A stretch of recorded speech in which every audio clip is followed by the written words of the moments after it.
Rabu malam 8 Oktober, Maulana Izzat, calon praja IPDN asal Ternate, Provinsi Maluku, ditemukan meninggal dunia setelah mengikuti apel malam di kampus IPDN Sumedang, Jawa Barat. Sebelum meninggal, calon praja berusia 20 tahun itu sempat mengeluh lemas dan pusing.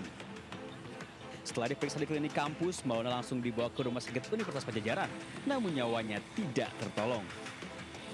Dari hasil pemeriksaan medis, Maulana mengalami henti detak jantung. Pihak IPDN memastikan tidak ditemukan tanda kekerasan dan korban juga tidak memiliki riwayat penyakit. Kegiatan juga baris berbaris, tidak ada yang lari-lari, tidak ada yang kemana juga. Lari sore wajar, pagi sama malam, hari siang, hari siang. Berarti ponis serangan jantung? Iya, henti detak jantung. Jenazah Maulana sudah dibawa ke rumah duka di Maluku Utara. Pihak keluarga menerima kematian Maulana dan menolak dilakukan otopsi. Dari Sumedang, Jawa Barat, BBNI News melaporkan.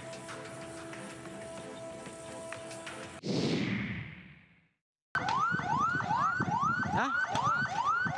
Ya ber orang istilah. Bersing orangnya. Hah? Ada orangnya. Ada. Saya temu tamuka. Tamuka. Sebuah kebakaran hebat terjadi pada Minggu dini hari di Desa Sumber Kolak, Situbondo, Jawa Timur. Saya temu tamuka. Dua warung menjadi korban sasaran api, yaitu warung kopi dan warung bakso.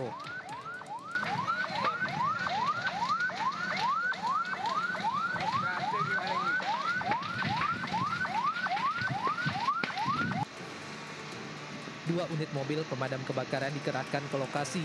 Material bangunan yang sebagian besar terbuat dari kayu serta tiupan angin kencang membuat api cepat merambat dan sulit dikendalikan. Namun pemilik warung curiga dengan kebakaran yang terjadi pada warungnya. Seminggu yang lalu datang pemadam dan saya siram pakai selang biasa. Ini kejadiannya jam berapa sih, Bu? Kurang tahu, saya ditelepon jam 10. Sudah kebakaran besar ya, Bu? Iya, sudah habis kayak gini. Saat kejadian, kedua warung dalam kondisi kosong karena sudah tutup sejak pukul 8 malam. Penyebab pasti kebakaran masih dalam penyelidikan pihak berwenang. Dugaan sementara, api berasal dari semak belukar yang dibakar kemudian menjalar hingga menyambar kedua warung tersebut. Dari Situbondo, Jawa Timur, Rizky Amirul Ahmad, iNews melaporkan.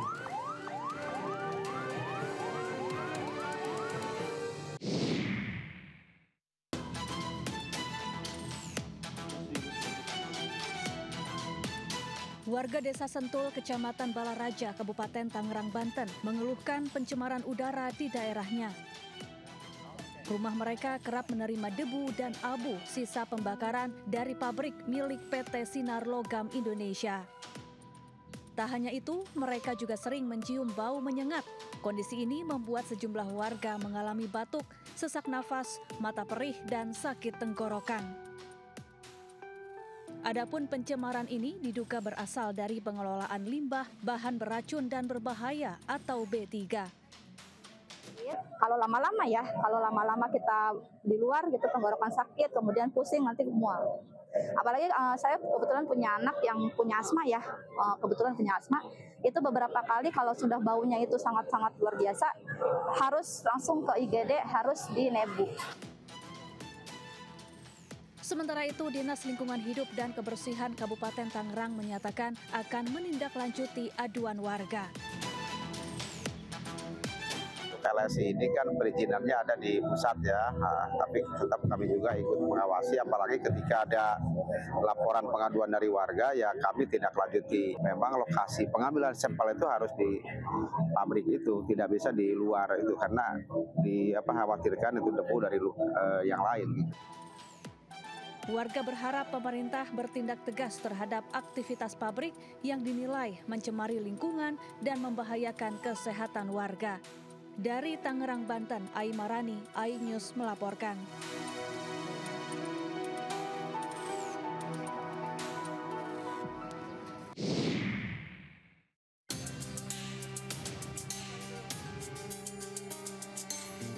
Petugas memindahkan bahan radioaktif cesium-137 yang ditemukan di depan rumah warga di Kecamatan Cikande, Kabupaten Serang, Banten. Penemuan ini membuat warga resah. Tanda bahaya radiasi juga terpasang di sejumlah titik di kawasan ini. Banyak, ini bukan daerah sini aja, kemana-mana. Gitu. Yang depan rumah itu juga ya? Depan rumah itu yang baru-baru aja yang bunyi itu. Urugan juga, buat rumah juga ya, buat bangun rumah urugan. Ya? Kalau di sini enggak, saya nguruk ini aja. Nguruk doang. Nguruk di sini aja biar nggak becek gitu. Ada 32 titik di kawasan Cikande yang terkontaminasi cesium. Pemerintah berencana merelokasi sebagian warga yang tinggal di kawasan terdampak radiasi. Selain itu, pemerintah juga memasang sejumlah alat untuk mendeteksi cesium. Ini dilakukan untuk menjamin semua truk-truk yang lewat ini wajib tidak boleh mengandung cesium. Ya. Di lapangan nanti kita akan lihat, kita juga sudah lokalisir semua pancaran-pancaran yang ada di lapangan, ada 10 titik. Radiasi cesium 137 terkuak usai Amerika Serikat menolak udang beku dari Indonesia Agustus lalu karena diduga terpapar zat radioaktif berbahaya. Pemerintah lalu mengecek lokasi produksi pengemasan udang di Cikande dan menemukan adanya radiasi cesium 137. Dari Serang, Banten, Mahesa Apriandi, iNews melaporkan.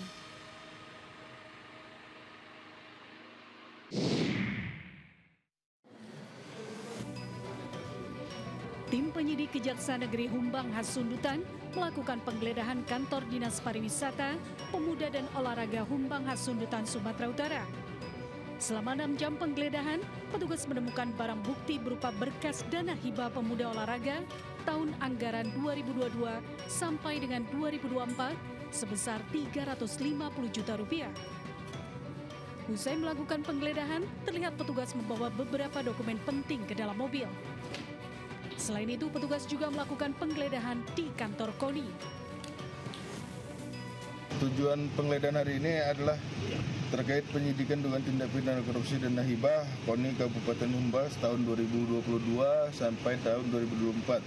Tujuannya untuk mencari dan mendapatkan bukti atau alat bukti sehingga terang suatu peristiwa pidana ya, seperti itu.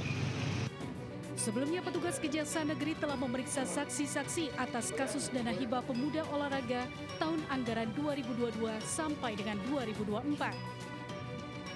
Dari Kabupaten Humbang Hasundutan, Aris Fernando Manalu, iNews melaporkan.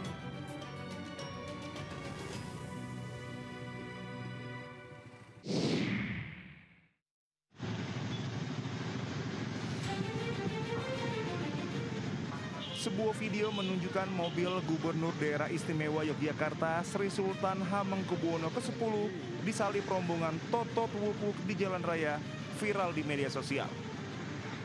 Dalam video ini rombongan dengan pengawalan polisi menyalip kendaraan Sri Sultan Hamengkubuwono X yang berhenti saat lampu merah. Mobil polisi bersirine mengawal sejumlah kendaraan untuk bersama-sama menyalip mobil Sri Sultan Hamengkubuwono X dan pengendara lain yang berhenti.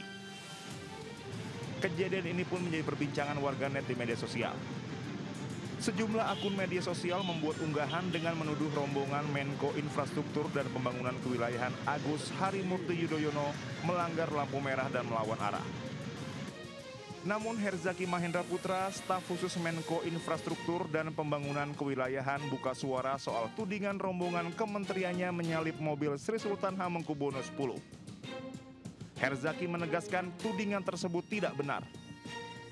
Ia menyayangkan unggahan di media sosial yang memberikan framing seolah rombongan yang melintas di depan Sri Sultan merupakan rombongan Kemenko Infrastruktur dan Pembangunan Kewilayahan. Herzaki meminta netizen mencari tahu plat rombongan yang menyalip mobil Sri Sultan sebelum menyuarakan tudingan yang tidak berdasar.